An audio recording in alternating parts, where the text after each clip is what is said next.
بسم اللہ الرحمن الرحیم۔ السلام علیکم۔ بچگانہ حرکتیں۔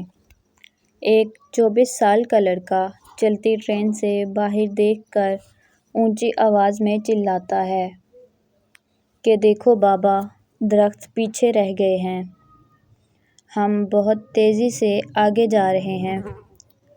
باپ اس کی طرف دیکھتا ہے اور خوش ہو کر مسکرا دیتا ہے۔ ایک نوجوان جوڑا بھی 24 سال کے لڑکے کے قریب بیٹھا ہوتا ہے اور غور سے اس کو دیکھ رہا ہوتا ہے اور سوچ رہا ہوتا ہے کہ اتنا بڑا ہو گیا ہے اور کتنی بچگانہ حرکتیں کر رہا ہے۔ شاید یہ کوئی ذہنی مرض ہے جو باپ کو پریشان کر رہا ہے۔ اچانک سے پھر لڑکا چلاتا ہے، دیکھو بابا، بادل بھی ہمارے ساتھ ساتھ بھاگ رہے ہیں۔ آخر کار اس جوڑے سے رہا نہ گیا اور لڑکے کے باپ کو کہنے لگے کہ آپ اپنے بیٹے کو کسی اچھے ماہر نفسیات کے پاس کیوں نہیں لے کر جاتے؟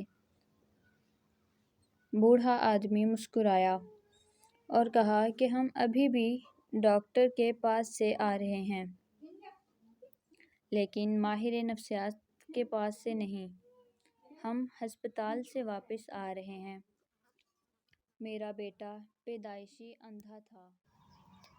اس نے آج پہلی دفعہ دنیا کو اپنی نظر سے دیکھا ہے۔ آج 24 سال بعد اس کو اپنی نظر سے دنیا کو دیکھنے کا موقع ملا ہے۔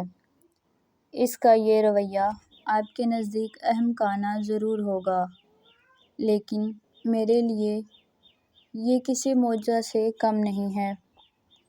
وہ جوڑا لڑکے کے باپ کے پاس آ کر بہت سے انکہے الفاظ اور آنکھوں میں شرمندگی کے آنسو لیے ہوئے بیٹھ جاتا ہے اور ان کی خوشی میں شامل ہوتا ہے۔ حاصل کلام: دنیا میں ہر انسان کی کوئی نہ کوئی کہانی ضرور ہوتی ہے، لیکن ہم لوگوں کو بہت جلد ان کے ذاتی معاملات میں دخل اندازی کرنا اور رائے دینا اپنا فرض سمجھتے ہیں، یہ نہ جانتے ہوئے کہ وہ کون ہیں اور ان کو کیا مسئلہ ہے۔ اس کہانی کا سچ بھی آپ کے لیے حیران کن ہے۔ دوسروں کی زندگی میں جھانکنے کے بجائے اور رائے دینے کے بجائے اپنی زندگی پر توجہ دیں۔ اگر آپ کو میری ویڈیو پسند آئی ہو تو لائک، شیئر اور سبسکرائب کرنا مت بھولیں۔ Thanks for watching. اللہ حافظ۔